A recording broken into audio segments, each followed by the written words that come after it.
아침에도 주 앞에 나오신 여러분들에게 하늘의 은혜가 가득하기를 주님 이름으로 축복합니다. 우리 옆에 분들한테 한번 인사하겠습니다. 만나 뵙게 돼서 반갑습니다. 그렇게 한번 인사하겠습니다. 오늘은 본문을 중심으로 예수 오렌주로 보는 요셉의 꿈이라는 제목으로 은혜의 말씀을 선포하겠습니다. 역사상 설교를 가장 잘했던 사람 한 사람을 꼽으라고 하면은 19세기에 목회했던 영국의 유명한 찰스 스포천 목사님을 꼽을 수가 있습니다. 그분은 설교의 황태자다라고 하는 칭호를 받았던 가장 뛰어난 설교자로 그렇게 알려져 있습니다. 그런데 이분이 이제 19세기 영국에서 목회했는데 또 같은 시대에 그와 함께 목회했으면서 아주 설교를 뛰어나게 잘했던 또 한 사람이 있었는데 그 사람의 이름이 조셉 파커라고 하는 또 유명한 설교자입니다. 그래서 이 두 사람이 기독교 설교 역사에서 가장 뛰어난 설교자로 평가를 받는 사람입니다. 한 번은 그 스포천 목사님의 설교를 듣기 위해서 그 영국의 지방에서 런던을 방문했던 목회자들이 있었습니다. 이분들이 먼저 그 조셉 파커가 목회하는 시티 템플 교회 예배에 참석을 했습니다. 소문대로 이 조셉 파커 목사님의 설교는 깊이가 있고 매우 감동적이었고 뛰어난 설교를 했습니다. 그래서 거기 참석했던 목사님들이 그분의 목회하는 예배당을 떠나면서 한 목소리로 이렇게 외쳤다고 그래요. 정말 위대한 설교자야. What a great preacher. 정말 위대한 설교자야. 그렇게 떠나면서 말을 했다고 그래요. 설교를 잘했다는 얘기죠. 그런데 그날 저녁이 돼가지고 같은 목사님들의 일행이 어디에 갔느냐 하면 스포천 목사님이 목회하는 메트로폴리탄 태버너클이라고 하는 그런 교회 또 예배에 참석하게 되었습니다. 거기서 이제 스포천 목사님의 설교를 듣고 나오면서 사람들이 또 감동을 받아서 소리를 쳤어요. 뭐라고 쳤겠습니까? 지난번 설교자에게는 정말 위대한 설교자 그랬죠? What a great preacher. 근데 스포천 목사님의 설교를 듣고 예배당을 나오며 사람들이 뭐라고 했느냐? 예수님은 정말로 위대하셔. What a great Jesus Christ. 그렇게 외쳤다고 하는 그런 일화가 전해지고 있어요. 정말 그랬는지는 모르겠는데 누가 꾸며낸 얘기 같기도 하고 그런데 하여간 그런 일화가 전해지고 있습니다. 그러니까 여러분 스포천 목사님은 결국 본문 어디에서도 예수님을 끄집어내서 예수님의 놀라운 은혜와 사랑을 전달하는 그런 예수님 중심의 설교였음을 우리에게 얘기해주는 유명한 일화입니다. 한 번은 그 스포천 목사님이 그 영국의 웨일즈라고 하는 지역이 있죠. 거기에서 사역하는 목사님의 이야기를 예화 중에서 한 적이 있습니다. 어떤 웨일즈의 어떤 목사님이 젊은 어떤 목사님의 설교를 들은 다음에 이분이 그 젊은 설교자에게 이렇게 말했다고 그래요. 오늘 자네 설교는 너무 형편이 없었네. 그렇게 이야기를 했어요. 그러니까 젊은 설교자가 충격을 받았겠. 아무리 그래도 어떻게 내 설교를 갖다가 나름대로 열심히 본문 중심으로 설교를 잘했다고 생각하는데 그 노 설교자가 말이죠. 노 목사님이 자네 설교는 형편이 없었네. 그러니까 얼마나 기분이 나쁘고 충격을 받겠습니까? 그래서 왜 제 설교가 형편없는 설교라고 생각을 하세요? 그렇게 여쭤봤습니다. 그랬더니 오늘 자네 설교 안에 예수가 빠져있네. 그렇게 얘기를 했어요. 그러니까 이 젊은 설교자가 말하기를 원래 오늘 본문에 예수가 없지 않습니까? 본문에 없는 예수를 어떻게 억지로 끄집어내서 예수를 설교하라고 그러십니까? 본문에 설교가 없으니까 저는 본문대로 했을 뿐입니다. 그렇게 얘기를 했어요. 그랬더니 그 노목회자가 이렇게 말했다고요. 젊은이, 영국에 있는 그 지방에 아주 작은 동네일지라도 그 동네가 어디에 있든 영국의 수도인 런던으로 통하는 길이 다 있다는 것을 알고 있는가? 그렇게 물어봤어요. 아무리 지방의 작은 동네의 길이라도 결국 그 작은 길이 어디로 연결되느냐 하면 결국 영국의 수도인 런던으로 그렇게 연결된다는 사실을 알고 있지 않은가? 그렇게 말을 했어요. 그랬더니 젊은 설교자가 그야 그렇죠. 그랬더니 그 노 설교자가 탄식하면서 그렇게 말을 했다는 거예요. 마찬가지로 성경의 모든 본문도 아무리 지엽적인 본문이라 할지라도 성경의 수도인 예수로 통하는 길이 다 있는 것이라네. 그렇게 말을 했어요. 그 수도가 바로 예수님이라네. 그렇게 말을 했다는 얘기가 전해지고 있습니다. 스포천 목사님이 신학생들에게 설교에 대해서 강의하면서 그 노 설교자의 예화를 끄집어내서 했다고 하는 그런 얘기가 전해지고 있어요. 그러면서 이제 그 노 설교자가 이런 말을 했어요. 자네의 직무는, 자네가 해야 할 일은 본문을 대할 때 예수님께로 통하는 길이 무엇일까를 생각하고 곧 이어서 저 거대한 대도시 곧 예수님으로 통하는 길을 달리면서 설교하는 것이라네. 그리고 나는 지금까지 아직 예수님을 통하는 길을 품고 있지 않은 본문을 한 본문도 만난 적이 없다네. 만에 하나라도 예수님으로 통하는 길을 품고 있지 않은 본문을 발견한다면 나는 어떻게 하든지 길 하나를 만들 것이네. 담벼락을 넘고 또랑물을 건너서라도 내가 사랑하는 주님께로 나아가는 길을 나는 만들어낼 것이네. 설교란 그 안에 예수님의 향취가 나지 아니하면 아무런 유익을 끼칠 수 없기 때문이지. 그렇게 얘기를 했다는 말을 읽어보았습니다. 그래서 여러분, 이렇게 가장 역사적으로 위대했던 설교자 스포천 목사님은 이렇게 모든 본문에서 예수님을 끄집어내서 예수님을 말해줘야 된다고 그렇게 신학생들에게 철저하게 강조했던 사람임을 보여주고 있는 것이죠. 여러분, 이제 우리가 영성 얘기를 많이 하는데 이 성경적인 영성은 원래 성경적인 영성은 삼위일체 하나님이 포진되어 있는 삼위일체 중심적인 영성입니다. 그래서 이제 성경은 성부 하나님도 말씀하고 있고 성령 하나님도 말씀하고 있고 성자 예수님도 말씀하고 있죠. 그런데 그 삼위일체 중심적인 영성이지만 그 또 삼위일체 중심에 누가 계시냐 하면 바로 예수님이 계시다는 거예요. 예수님이. 그래서 계시의 중심에는 언제나 누가 계세요? 예수님이 계시다는 것을 성경이 말씀하고 있어요. 기독교는 동일한 본질을 소유하고 계신 성부 하나님을 말하고 있고 성자 예수님을 말하고 있고 성령 하나님에 대해서도 말하고 있어요. 그래서 삼위일체 신관을 얘기하고 있습니다. 그런데 말이죠, 이상하게 기독교를 성부교라고 말하지 않습니다. 성부교가 오늘날에도 있긴 있는데 이단이에요. 성부교. 그리고 또 기독교를 이상하게 성령교라고 말하지 않죠. 성령교가 있긴 있는데 보면은 약간 이단기가 있어 보면은. 그 기독교를 성부교라고 말하지 않고 성령교라고 말하지 않고 무슨 교라고 그래요? 기독교. 기독이 누구입니까? 기독이 그리스도.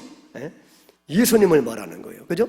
그래서 기독교를 성부교가 아닌 성령교가 아닌 기독교라고 말하는 이유도 바로 삼위일체 중심에 예수님이 보존하고 있기 때문에 그런 것이죠.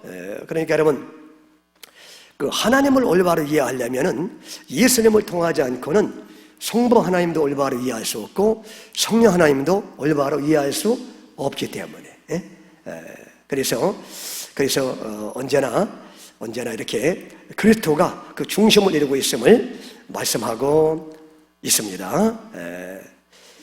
그래서 여러분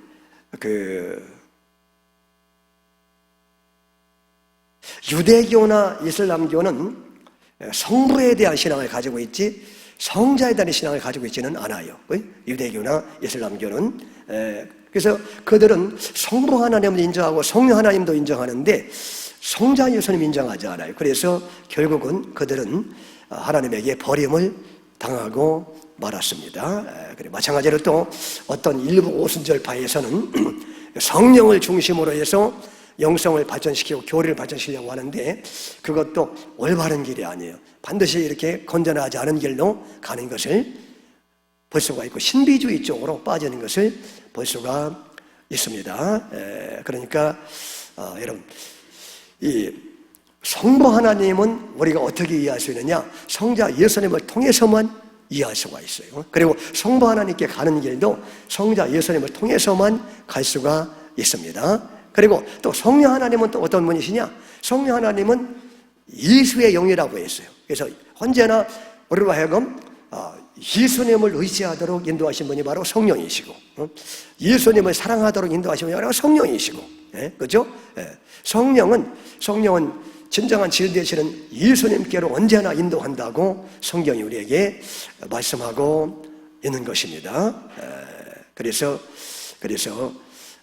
여러분 우리가 삼일체 하나님을 우리가 섬기고 있지만은 언제나 그 중심에는 예수님이 계시고 그렇게 해야 성부 하나님도 올바로 이해할 수 있고 성령 하나님도 우리가 올바로 이해할 수가 있다 하는 것을 여러분들이 꼭 기억해야 될 줄로 믿습니다. 그래서 그 유명한 그 칼빈 장로교의 교리 토대를 마련한 칼빈도 그리스도 중심적이 되는 것이 진정한 경건의 본질이다 그런 말을 한 적이 있어요. 그래서 이렇게 여러분 그래서 이렇게 예수님 중심으로 가야 우리가 성부 하나님도 성령 하나님도 올바로 이해하고 바로 섬길 수가 있다는 사실을 기억해야 될 줄로 믿습니다. 자, 그런 의미에서 이제 오늘부터 우리가 요셉의 이야기를 살펴보게 되는데 결국 요셉의 이야기도 결국은 바로 예수 그리스도를 요셉을 통해서 증거하려고 성경에 등장하고 있다는 사실을 우리가 기본적으로 기억해야 된다는 거예요. 자, 이런 기본적인 전제를 깔고 오늘부터 요셉에 대해서 살펴보도록 하겠습니다. 자, 1절 말씀 봉독합니다. 1절 있습니다. 시작. 야곱이 가나안 땅 곧 그의 아버지가 거류하던 땅에 거주하였으니 그랬죠. 드디어 이제 야곱이 어느 땅에 지금 거주하게 됐어요? 드디어 가나안 땅에 야곱이 도착하게 되었다는 거예요. 그 문제 많은 야곱이 수많은 연단과 훈련을 거쳐가지고 결국은 드디어 가나안 땅에 들어오게 되었다. 가나안 땅 올라오는 말은 뭘 상징한다고요? 천국을 상징하고 있는 야곱처럼 문제 많은 저와 여러분들이 이 세상에서 수많은 고난과 역경과 환난을 통과해서 마침내 하나님의 백성다운 백성으로 다듬어질 때 천국의 가나안 땅에 도착하게 된다는 사실을 말씀하고 있는 것이죠.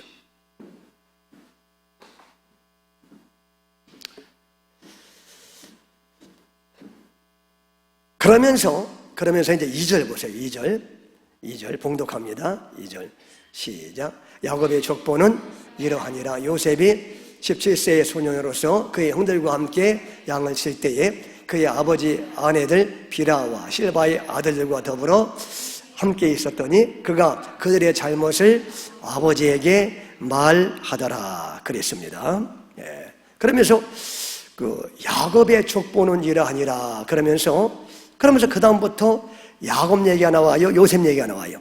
그 다음부터 요셉 얘기가 나오고 있어요. 아니, 야곱의 족보를 말한다고 하다가 갑자기 그 다음부터 길게 요셉의 이야기가 나오는데 그 이유가 무엇일까요? 야곱의 족보가 이렇다 하면서 왜 갑자기 그 요셉의 이야기가 나오느냐? 그런 얘기. 왜냐하면 하나님이 야곱에게 주신 언약이 있잖아요. 야곱이 고향을 떠날 때 그 형 에서의 낯을 피해서 도망칠 때에 베델 들판에서 하나님이 나타나서 야곱과 언약을 맺잖아요. 언약. 그 야곱과 맺은 언약이 결국 야곱의 생애에서는 성취되지 않아요. 사실은 야곱이. 그 누구의 생애에서 그 언약이 성취되느냐? 야곱의 아들 요셉의 인생에서 비로소 성취가 되는 것을 우리가 볼 수가 있는 것입니다. 그러니까 그래서 야곱의 족보를 말한다고 하면서 요셉의 이야기를 얘기하고 있는 거예요. 그러니까 야곱에게 주신 언약이 그의 아들 요셉에 대해서 성취가 되고 있음을 얘기하고 있는 것이죠. 그러니까 이제 이걸 오늘날로 적용하면 뭐냐 하면 야곱에게 주신 언약의 약속들은 바로 택함받은 성도인 바로 야곱의 후손인 저 여러분들에게 주신 약속이라는 것을 지금 보여주고 있는 거예요. 그러니까 야곱의 인생과 요셉의 인생에서 이루어지는 일들은 오늘날 또 택함받은 동일한 성도인 언약의 백성들인 저 여러분들의 삶을 통해서도 뭐요? 그대로 이루어지는 내용이다 하는 것을 말씀하고 있죠. 그러니까 야곱의 인생에서 일어나는 사건들은 우리 인생에서 일어나는 사건들이고, 이제 크고 작은 그런 차이는 있지만, 그러나 결국 그 본질은 동일하다는 거예요. 그리고 또 요셉의 인생에서 일어나는 그 여러 가지 크고 작은 사건들, 그런 사건들, 또 뭐 여러 가지 또 고난의 사건들, 이런 사건들은 또 결국 언약 백성인 저 여러분들의 삶을 통해서도 반드시 뭐예요? 일어나게 되는 일임을 우리에게 말해주고자 하는 겁니다. 그러니까 여러분 요즘에 그 야곱 이야기를 쭉 보면서 이렇게 하나님이 사랑하는 백성들의 삶에 왜 이렇게 고난이 많은지를 우리가 이제 눈을 열어서 깨닫게 되니까 여러분의 인생에서 고난이 많아도 위로가 돼요, 안 돼요? 위로가 안 돼요? 위로가 되죠. 위로가 되지. 위로가 돼요. 여러분. 근데 이제 요셉의 인생을 또 우리가 보면 위로가 덜 될까요? 더 될까요? 어떻게 아셨어요? 왜냐하면 요셉의 인생을 보면 고난이 더 많아요. 억울한 일이 더 많고.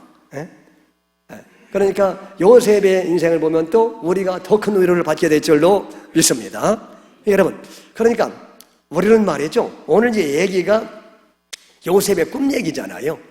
그래서 이런 거 우리가 복음을 잘 모르고 언약을 잘 모르고 예수님을 잘 모를 때는 그 아담 클락 얘기를 많이 했죠. 삿포로 선교사, 일본 선교할 때 아담 클락이 말이죠. 그분이 그 젊은이들을 모아놓고 뭐라고 외쳤다고 그랬어요? Boys be ambitious. 소년들이여 야망을 가져라. 일찍이 이왕 이 땅에 한번 태어났으면 Boys be ambitious. 야망과 찬란한 꿈을 가지고 그렇게 달려가라. 그런 이제 외침을 하셨다고. 옛날에 또 그런 소리를 제가 청년 때 많이 들어요. 그래서 막 꿈과 야망을 저도 가지고 목회자. 근데 하나님이 갑자기 그냥 나를 후려쳐가지고 죽게 만들더니 예수 믿게 만들어가지고 세상 꿈과 비전 다 잊어버리게 만들고 예수님을 믿게 만들어가지고 홀딱 목회자의 길을 가게 하시고 그래가지고 꿈이 박살나게 만들어주시고 그러더니 또 목회자가 된 다음에도 또 그런 설교를 또 계속해서 목사님들이 하시는 거예요. 그래서 이왕 목회자가 될 바에야 10만 명이 넘어야지. 그래가지고 또 10만 명이 넘는 꿈과 비전을 가지고 10만 명을 위해서 사진을 내가 찍어다가 캐비넷에 붙여놓고 아침마다 또 바라봄의 법칙이기 때문에 그래서 바라봄의 법칙 바라보면서 예수 이름으로 10만 명이 몰려 올지어다 막 그러면서 말이죠. 그분의 발음 비슷하게 그렇게 하면서 제가 10년 넘게 그렇게 외치고 기도했는데 개뿔 이루어지기는 뭐가 이루어져? 꿈이 다 박살나더라고.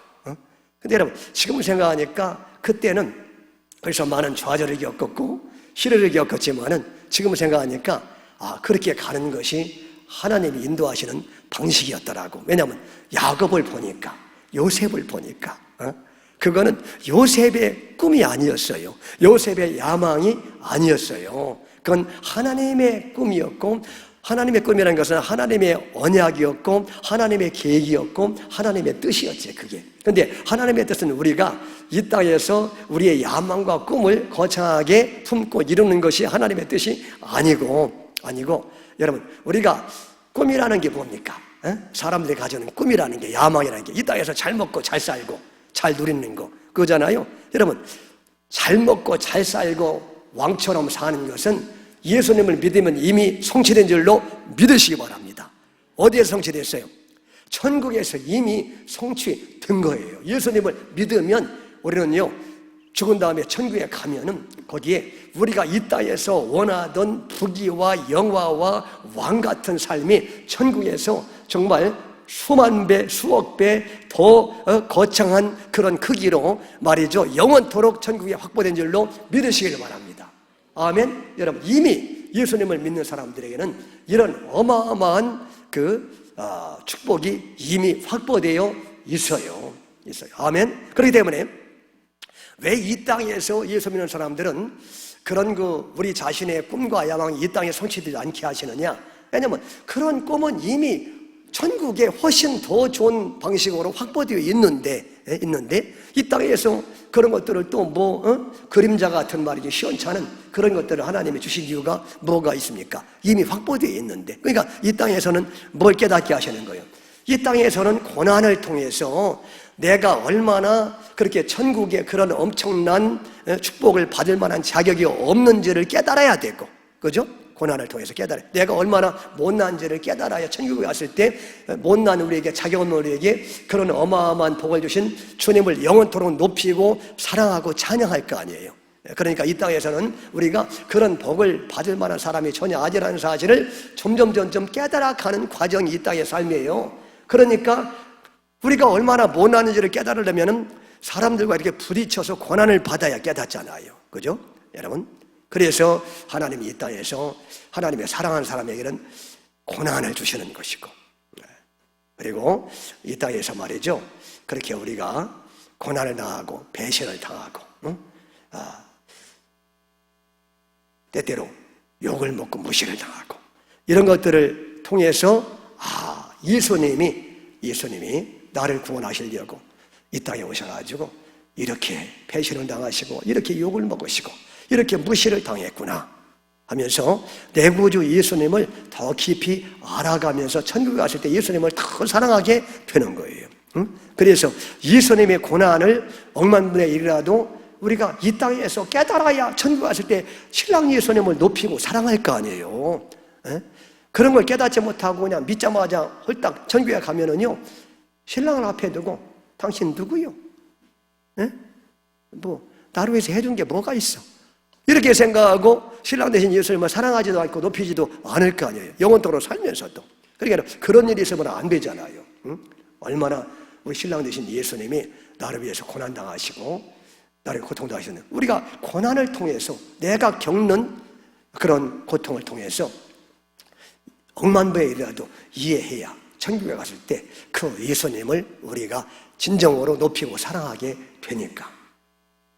그리고 이제 세 번째는 말이죠. 세 번째는 예수님을 알지 못하는 많은 불신자들에게, 믿음이 약한 자들에게 예수님의 십자가의 고난의 의미를 나를 통해서 보여주기를 원하기 때문에. 그렇죠, 여러분? 그래서 하나님이 우리에게 예수님이 당하신 십자가의 고난의 일부를 맛보게 하심으로 내 주위 사람들이 나를 그렇게 무시하고 멸시하는데도 예수 믿는 것 때문에 더 무시하잖아요. 더 싫어하고 이상하게. 그들 안에 사탄이 말이죠. 그래서 무시하잖아요. 여러분 직장 생활할 때 예수 믿는 것 때문에 사람들이 더 무시하는 거 여러분 발견했어요? 못했어요? 발견하지 못한 분들은 의심해야 돼요. 여러분 안에 예수의 영이 있는지 의심해야 돼요. 여러분, 세상은 다 악한 영들의 지배를 받는 사람들이기 때문에 예수님의 영이 있는 사람들을 누가 알아봐요? 악한 영이, 그들 안에는 악한 영이 알아보기 때문에 예수 믿는 사람들을 더 공격하게 돼 있어요. 더 무시하게 돼 있고 더 이용하려고 하고. 여러분, 그래서 사람들이 여러분을 무시할 때 여러분들은 어떻게 생각해야 돼요? 아니, 나보다 못난 놈이 나를 무시해. 내가 너보다 못난 게 뭐가 있어? 어디 감히 무시해? 이래가지고 같이 공격하면 돼요, 안 돼요? 그러면 안 된다는 거예요. 그러면 안 된다는 거예요.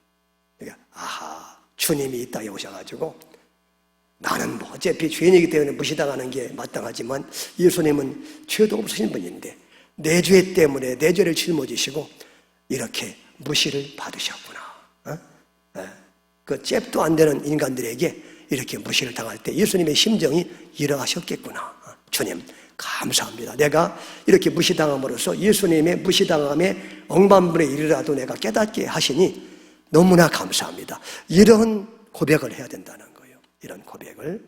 그리고 예수님이 무시받을 때에 같이 무시하시고 같이 뺨을 때리고 같이 보복했으면 나는 더 이상 구원받지 못했을 텐데 예수님이 십자가에서 무시를 받으면서 침뱉김을 당하면서 조롱을 받으면서도 끝까지 참으셨기 때문에 제가 구원을 받았습니다. 그러니까 저도 그 예수님의 은혜를 받은 사람으로서 끝까지 참겠습니다.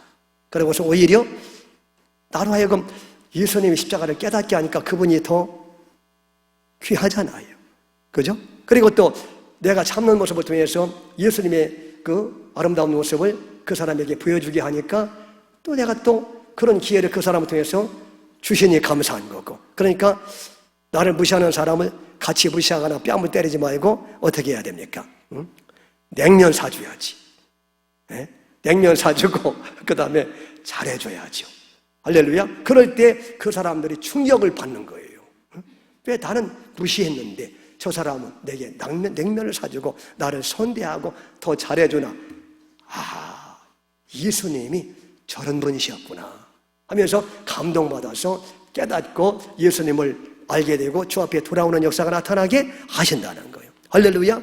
예? 그래서 여러분, 우리가 이 땅에서 내 야망을 성취하기 위해서 사는 존재가 아니라 바로 뭐예요?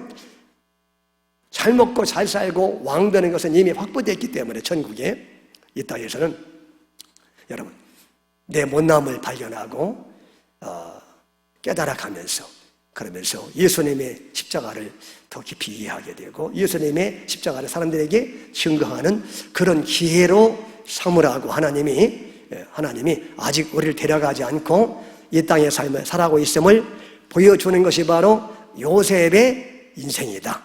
요셉의 삶이다 하는 것을 우리에게 말씀하는 줄로 믿습니다. 그렇죠 여러분? 바로 그거예요. 오늘 이상하게 이거 결론 부분에서 얘기해야 되는데도 서론에서 다 얘기해버리네. 성령님이 인도하시는 방법이 달라요 다. 예. 내 탓을 하지 말라고 주님의 내 입술을 움직이시니까 이렇게 보면은 말이죠. 그래서 이제 야곱의 족보는 이러하다 그러면서 이제 요셉의 이야기가 나오는 것은 뭐예요? 야곱에게 하나님이 주신 언약의 내용이 결국은 요셉을 통해서 성취가 되기 때문에 그렇다는 거예요. 그러면은 야곱과 맺은 언약이 뭔지를 한번 보도록 하겠습니다. 창세기 27장 28절에서 29절까지 창세기 27장 28절에서 29절까지 보겠습니다. 자, 봉독합니다. 하나님은 하늘의 이슬과 땅의 기름짐이며 풍성한 곡식과 포도주를 내게 주시기를 원하노라. 그러면서 자, 그 다음에 보세요. 만민이 너를 섬기고 열국이 내게 굴복하리니 내가 형제들의 주가 되고 내 어머니의 아들들이 내게 굴복하며 너를 저주하는 자는 저주를 받고 너를 축복하는 자는 복을 받기를 원하노라. 이게 누구한테 하신 약속이라고요? 누구와 맺은 언약이라고요? 야곱. 그런데 야곱의 인생에서 이게 성취됐어야 안 됐어요? 이게 안 되죠. 응? 아니 어떻게 야곱이 말이죠. 열국이 야곱에게 복종하지 않았죠. 절하지 않았죠. 예? 그리고 야곱이 뭐 형제들의 주가 되면 형제야 뭐 하나밖에 더 있어. 야곱이. 예? 그죠? 예. 그러게 되고 뭐 내 어머니 아들들이 내게 굴복하며 아들이 하나밖에 없는데 예? 무슨 아들들이 굴복해. 그러니까 이건 야곱 얘기가 아니고 누구 얘기예요? 요셉을 통해서 그게 성취가 되잖아요. 아시겠죠? 예? 그래서 야곱의 축복 얘기가 나오고 갑자기 요셉의 얘기로 이렇게 나오는 것은 야곱에게 주신 이 언약이 결국은 성취가 되는데 야곱 때가 아니라 요셉 때를 향해서 요셉 때의 성취가 된다는 사실을 말씀하고 있고, 그 얘기는 뭐냐 하면 결국 그 하나님의 사람들에게 주신 언약은 결국은 그 후손인 예수님 때에 이르러서 완전히 성취가 된다는 사실을 말해주는 거예요. 결국 하나님의 사람들에게, 아브라함에게, 야곱에게, 요셉에게 주신 모든 언약은 그림자에 불과하지 진정한 자손이신 바로 예수님이 오심으로써 온전하게 성취되는 그림일 뿐이다. 그러니까 야곱의 인생도, 아브라함의 인생도, 요셉의 인생도 결국 누구의 인생에 대한 그림자이다? 예수님의 인생에 대한 그림자이다. 그러니까 왜 야곱이 그렇게 고난을 많이 당하느냐? 앞으로 예수님이 그렇게 고난을 많이 당하니까 예수님 모습을 보여줘야 되니까. 아시겠죠? 요셉이 왜 이렇게 고난을 많이 당하느냐? 앞으로 장차 오실 예수님의 모습을 보여줘야 되니까. 그렇죠? 그러면 이제 반대로 신약시대에 사는 저와 여러분들이 왜 이렇게 고난을 많이 당하느냐? 이미 오신 예수님의 고난을 보여줘야 되니까. 아시겠죠? 다 이렇게 똑같아요. 본질은 똑같다고 다. 구약시대에 사는 사람들은 앞으로 오실 예수님의 고난을 보여줘야 되니까 예수님이 당한 고난을 당하는 거고, 신약시대에 사는 우리는 또 불신자들에게, 믿음이 약한 사람들에게 예수님의 십자가의 고난의 의미를 또 보여줘야 되니까 우리가 또 고난을 당하는 거고. 그러니까 여러분 다 똑같아요. 그러니까 성경의 수수께끼가, 성경의 모든 내용들이 예수님으로 풀리면 우리 인생의 모든 수수께끼도 누구로 풀리게 되겠어요? 그러니까 예수님으로 풀린다는 거야 다. 성경에서 요셉이 왜 형들에게 인신매매를 당하느냐, 왜 하나님을 사랑하는 요셉에게 이런 시련이 닥치느냐, 그 수수께끼잖아요. 성경의 수수께끼. 근데 예수님이 앞으로 그렇게 가까운 사람에게 팔리니까 그걸 보여주려고 팔려야 되는 거야. 풀리잖아, 예수님으로. 그럼 여러분들은 이 땅을 살면서 왜 그렇게 여러분 형제들에게, 가까운 사람에게 여러분이 그렇게 배반을 당하고 그렇게 여러분 어려움을 당하고 그렇습니까? 살다 보면은. 그죠? 그게 여러분의 형제이든 교인이든 아니면 여러 직장에 우리 가까운 사람이든 어쨌든 가까운 사람에게 우리가 살다 보면 그렇게 배신을 당한다는 거예요. 왜 예수님을 잘 믿는 우리가 배신을 당하느냐고, 가까운 사람에게, 형제들에게 그렇게 배신을 당하고. 그러니까 여러분 왜 그러냐고, 그 수수께끼를 예수님을 풀어야죠. 왜? 우리의 모습을 통해서 예수님의 고난의 모습을 우리가 경험해야 되고 보여줘야 되니까. 할렐루야. 이게 다, 그러니까 성경의 수수께끼가 예수님으로 풀리면 인생의 수수께끼가 다 예수님으로 풀리게 되는 거예요. 아멘. 여러분, 그러니까 여러분 이제 이런 원리를 알면은 여러분이 고난을 당한들, 배신을 당한들, 요셉처럼 억울한 누명을 쓰고 재판에 져가지고 감옥에 들어간들, 여러분 염려가 돼야 안 돼요. 별로 그렇게 염려가, 처음에야 기분이 나빠가지고 갈등이 생겨도 깊이 묵상하면은 그 다 주님이 가신 길이고 하나님의 사람들이 간 길이고, 나도 가는 것이 이게 하나님의 자녀라는 증표니까 오히려 감사하고. 할렐루야. 여유 있게 여러분 그렇게 우리가 담대한 인생을 살게 된다는 것이죠.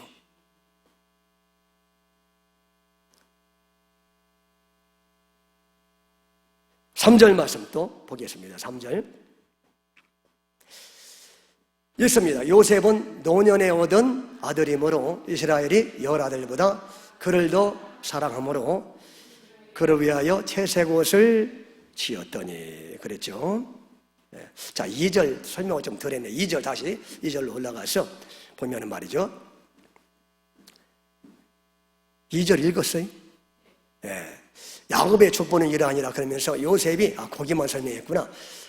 보면은 요셉의 17세의 소년으로서 그의 형들과 함께 양을 칠 때에 그의 아버지의 아내들 비라와 실바의 아들과 더불어 함께 있었더니 그가 그들의 잘못을 아버지에게 말하더라. 자, 17살 때 형들과 함께 양떼들을 치는데 요셉이 그 형들이 말이죠, 아주 가끔 보면은 불의한 짓을 하고 있다고, 형들이. 그러니까 그들의 잘못을 아버지께 말했다는 것은 그 형들이 양들을 치면서 불의한 일을 할 때에, 바르지 못한 일을 할 때에 그것을 아버지, 형들이 말이죠, 이런 짓을 하고 있어요, 아버지.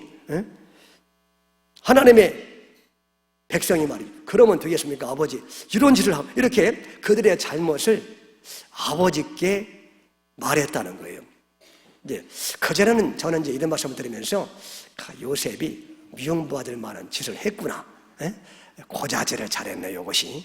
이렇게 생각했는데, 지금은 이제 이렇게 보니까 꼭 그것만은 아닌 것 같아요. 그냥 형들이 정말 그 불의한 일을 하는 것을 보고서 요셉이 요셉의 인생을 보면은 좀 이렇게 구부러져서 좀 반듯한 사람이에요. 반듯한 사람이잖아요. 종으로 팔려가도 불평하지 않고 최선을 다해서 종의 총무가 되잖아요. 노예의 총무가 되잖아. 그러고 보면 요셉이 반듯한 사람이에요. 그리고 여러분, 보디발의 아내가 유혹할 때 눈 한 번 감으면 말이죠, 출세길이 열리는데, 유혹할 때 그거를 뿌리치고 말이죠, 그렇게 하는 거 보세요. 반듯한 사람이에요. 그러니까 그들의 잘못을 아버지께 말했다는 것은 뭐냐 하면, 이게 꼭 고자질의 의미가 아니라 워낙 불의한 일을 하니까 아버지에게 형들은 아버지 속이고 그렇게 하는데, 요셉은 그거는 너무 심각해 해서 속일 일이 아니고 아버지가 알아야 될 일이다. 이래서 정말 바른 마음으로 그렇게 말했다는 거예요. 전자가 많은 것 같아요? 후자가 많은 것 같아요? 빨리 후자가 맞다고 그래야지. 분위기를 지금 파악을 해야지, 지금 분위기를. 왜냐하면 왜 그렇게 이제 그게 후자가 맞느냐 하면은, 이게 다 누구의 이야기를 하려고 하는 거니까 예수님 얘기를 하려고 하는 거예요. 왜냐하면 예수님이 이 땅에 오셔가지고 다 예수님의 형제들이라고 하잖아요, 유대인들을. 형제들의 잘못, 특히 바리새인들의 잘못, 유대 종교들의 잘못을 지적하잖아요. 네, 그죠? 여러분? 그래서 예수님이 이 땅에 오셔가지고 예수님의 형제다, 예수님이 이 땅에 오셔가지고 형제라 불리움을 부끄러워하지 않았다고 했잖아요.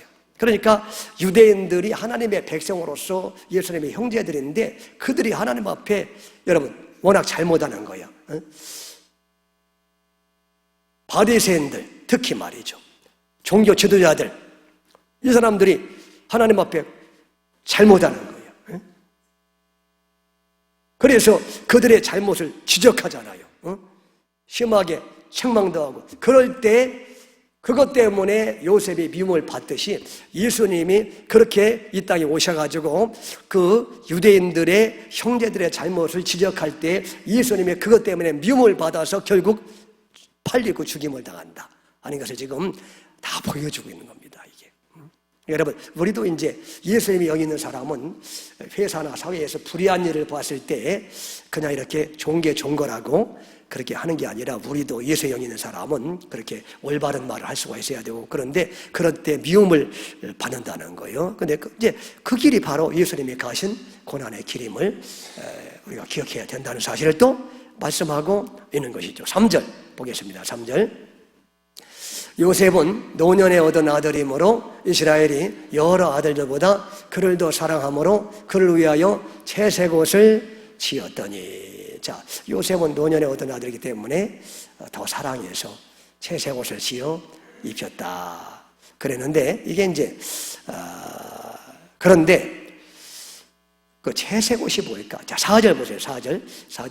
그의 형들이, 아버지가 형들보다 그를 더 사랑함을 보고 그를 미워하여 그에게 편안하게 말할 수 없었더라. 근데 이제 그 위에 그 형제들이 12이 있는데, 그 채색옷을 지어서 누구에게만 입혔어요? 요셉이 사실은 그 12 중에서 거의 물론 막내가 있었지만은 막내 바로 위에 거의 그 동생이잖아요. 동생인데 왜 그 채색옷을 요셉에게만 입히냐고. 그 채색옷은 뭐냐면, 그냥 그 떼떼옷, 색동옷 그런 게 아니고, 그 당시에 채색옷은 상속권을 가진 장자가 입는 팔이 긴 옷을 채색옷이라고 해요. 그러니까 장자권을 가졌다는 것을 상징하는 것이 바로 채색옷이에요. 그러니까 여러분, 요셉이 지금 장자가 아니잖아요. 마지막에서 두 번째잖아요. 그런데 그 장자권을 야곱이 요셉에게 주었다는 거야. 그러니까 여러분, 형들이 반발하겠어요, 않겠어요? 반발하지. 그래서 형들이 더 미워했다고 4절에 말씀하고 있는 거예요. 요셉을 장자로 삼은 거야. 그런지 안 그런지 한번 보겠습니다. 역대상 5장 1절에서 2절까지 보겠습니다. 역대상 5장 1절과 2절 봉독합니다. 이스라엘의 장자 루벤의 아들들은 이러하니라. 루벤은 장자라도 그의 아버지의 침상을 더럽혔으므로 장자의 명분이 이스라엘의 아들 누구에게로? 요셉의 자손에게로 돌아가서 족보에 장자의 명분대로 기록되지 못하였느니라. 그러니까 원래 루벤이 원래는 장자인데 아버지의 그 소모와 동침했잖아요. 그래서 장자의 명분이 요셉의 자손에게로 갔다는 거예요. 요셉에게로 갔다는 거예요. 요셉에게로. 그죠? 그러니까 요셉에게 바로 야곱이 요셉에게 채색 옷을 지어준 것은 장자권이 4개로 간다는 겁니다. 요셉에게. 아시겠죠? 예. 그러니까 여러분 그 형들이 말이죠. 엄청 요셉을 더 미워했다. 질투와 시기심에서 말이죠. 그렇게 말씀하고 있는 거예요. 그게 뭐냐 하면 이제 예수님이 이 땅에 오실 때 장자로 오신다고 했죠. 장자. 네? 장자로 이 땅에 오셔가지고 예수님이 활동할 때 자기의 죄를 지적하는 그 장자 예수님에 대해서 사람들이 이렇게 질투하고 시기하고 말이죠. 더군다나 예수님이 말이 이 땅에 오셔가지고 내가 진정한 하늘의 장자라고 하나님의 아들이라고 말이죠. 그렇게 하고 그러니까 유대인들이 말이 어디 그런 참남한 얘기를 교만한 말 하느냐고 막 그래서 더 그냥 예수님을 시기하고 미워해서 그래서 사람들이 자기들에게 오지 않고 예수님에게 가니까 말이지 시기하고 미워해서 또 예수님을 죽였다고 이렇게 말씀하지 않습니까? 그래서 히브리서 1장 5절 6절 한번 또 보겠습니다. 히브리서 1장 5절 6절 보시면은 하나님께서 어느 때 천사 중 누구에게 너는 내 아들이라 오늘 내가 너를 낳았다 하셨으며 또 다시 나는 그에게 아버지가 되고 그는 내게 아들이 되리라 하셨느냐. 6절 또 그가 맏아들을 이끌어 세상에 다시 들어오게 하실 때에 하나님의 모든 천사들은 그에게 경배할지어다 말씀합니다. 여기 봐요. 예수님이 맏아들이라고 그래요. 맏아들. 맏아들을 세상에 다시 들여보냈다. 하나님이 예수님을 맏아들로 이 땅에 태어나게 하셨다. 그렇게 말씀하고 장자, 진정한 장자는 예수님이신데 결국 예수님이 이 땅에 장자로 오셔가지고 요셉처럼 장자로 오셔가지고 형제들의 잘못을 지적하고 그럴 때에 요셉이 미움을 받아가지고 팔리듯이 예수님도 그렇게 장자로 이 땅에 오셔가지고 유대인들의 잘못을 지적할 때 미움받아가지고 예수님도 그렇게 팔리게 되었더라 하는 것을 지금 말씀하고 있는 것이죠. 그 다음에 이제 5절 봉독합니다. 요셉이 꿈을 꾸고 자기 형들에게 말하며 그들이 그를 더욱 미워하였더라. 근데 이제 꿈 얘기가 그 다음에 쭉 나오죠. 꿈 얘기가. 자, 6절. 요셉이 그들에게 이르되 청하건대 내가 꾼 꿈을 들으시오. 7절 우리가 밭에서 곡식단을 묶더니 내 단은 일어서고 당신들의 단은 내 단을 들어서서 절하더이다. 8절 그의 형들이 그에게 이르되 내가 참으로 우리의 왕이 되겠느냐 참으로 우리를 다스리게 되겠느냐 하고 그의 꿈과 그의 말로 말미암아 그를 더욱 미워하다. 그게 뭐예요? 그럼 요셉이 꿈을 꿨는데 이 꿈은 요셉이 스스로 꾼 꿈이에요? 스스로 보이셉이 앰비셔스 야망과 꿈을 가지고 자기가 스스로 만든 꿈이에요? 하나님이 주신 꿈이에요? 하나님이 주신 꿈이에요. 그거는 요셉을 어떻게 보면 망하게 하는 꿈이야. 그게 그 꿈 때문에 요셉이 정말 험한 삶을 살았어요. 물론 나중에 그냥 험한 삶을 평생 살다가 나중에 이제 감옥에서 하루아침에 총리가 되고 왕의 오른편에 앉지만 그건 오늘날로 말하면 뭐냐 하면 그게 뭐겠어요? 이 땅에서 총리가 된다? 여러분이 다? 그럼 왜 안 됐어 아직? 그 연세 드신 분들은 다 총리가 됐어야지 지금. 예수 믿으면 이 땅에서 다 잘 되면 다 총리가 됐어야지. 왜 총리가 안 되시고 이 자리에 앉아 계시고? 여러분 그거는 뭐냐면 어디 가서 우리가 하나님 보좌우편에 앉는다는 얘기예요. 이 땅을 떠나서 천국에 갔을 때 우리가 예수님과 함께 하나님 보좌우편에 총리처럼 그렇게 앉게 된다는 그런 말씀이에요. 그게 그렇죠, 여러분? 그러니까 이 꿈 때문에 요셉이 그렇게 이제 고생길이 열리기 시작하는 거예요. 그 꿈은 뭐예요? 이 꿈은 하나님의 계획이고 하나님의 그 언약을 말하는 겁니다. 언약. 하나님의 언약을 이루기 위해서 바로 이제 그 언약 백성다운 백성이 돼야 되니까 고난을 통과해야 되고, 그죠?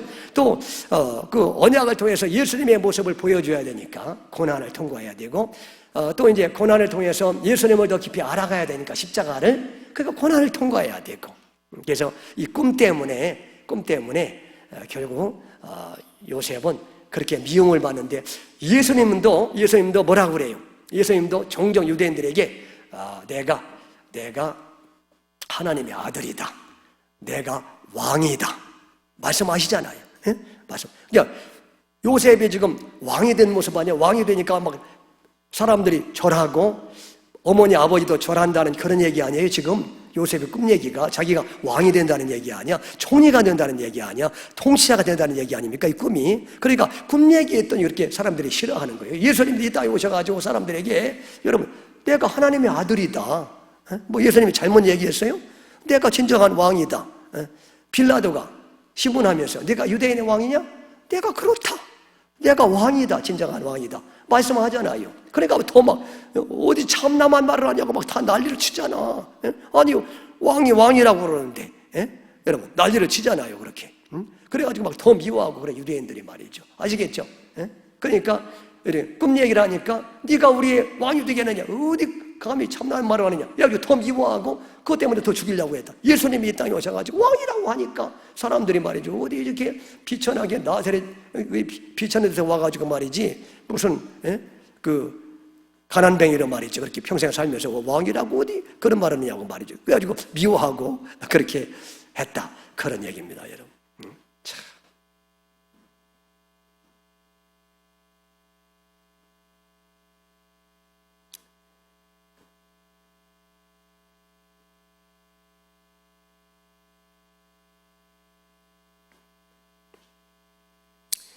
그러니까 자, 이제 마지막으로 시편 105편 17절에서 19절 보시고 마치도록 하겠습니다. 시편 105편 17절에서 19절 봉독합니다. 그가 한 사람을 앞서 보내셨으며 요셉이 종으로 팔렸도다. 그 발이 작고에 상하며 그 몸이 쇠사슬에 매였으니 곧 여호와의 말씀이 응할 때까지라. 그 말씀이 저를 단련. 이 말씀은 무슨 말씀이에요? 언약의 말씀이고, 이 말씀이 바로 이제 하나님의 백성된 백성으로 요셉을 연단하겠다는 언약의 말씀을 말하는 것이고, 그리고 또 요셉의 인생을 통해서 예수님을 보여줘야 되니까, 언약의 중심에 예수님이 계시니까 그 예수님의 모습을 보여줘야 되니까, 그죠? 고난의 모습을, 억울한 모습을 깨닫고 또 보여줘야 되니까, 그래서 그 언약의 말씀이 이루어질 때까지 요셉은 그렇게 종으로 팔리게 되고 착고로 발이 상하고 쇠설에 매여가지고 고난의 삶을 이 땅에서는 평생 살게 되었다. 그런데 그게 하나님의 놀라운 계획이었고 하나님의 약속이었고 하나님의 진정한 축복이었다. 그렇게 해서 요셉은 이제 오늘날로 말하면 우리는 이제 그렇게 고난을 당하다가 예수님의 모습을 보여주고 예수님을 깨달아 알고 내 또 죄성이 그렇게 훈련되다가 마침내 천국에 가면은 하루아침에 요셉이 감옥에서 이제 총리가 되듯이 그렇게 이 땅에 죽는 순간에 하루아침에 이 땅에서 그냥 주님이 안고 그냥 하늘나라에 올라가서 그래서 하나님 보좌 우편에서 예수님의 그 영원한 신부로 말이죠. 그렇게 영원토록 부귀영화를 천국에서 왕노릇하는 멋진 삶을 살게 되는데 반드시 그러기 위해서는 하나님의 사랑받는 어느 백성들은 이 땅에서 뭐예요? 요셉처럼 그렇게 고난의 길을 반드시 가게 되었고 착고로 상하고 쇠사슬에 매이는 이런 그 종 같은 그런 삶을 우리가 때때로 살게 되어 있다. 고난을 통과하게 됐다. 그럴 때 두려워하지 말아라. 오히려 예수님을 깊이 알고 예수님을 사랑하게 됨을 감사하고 예수님을 증거하게 됨을 감사하게 생각하고 담대하게 요셉처럼 그 길을 걸어가라고 말씀하는 줄로 믿습니다. 그렇게 담대한 삶을 사시기를 주 이름으로 축원합니다. 우리 말씀 기억하면서 예수 더 알기 원하네. 크고도 넓은 은혜와 대속해 주신 사랑을 간절히 알기 원하네.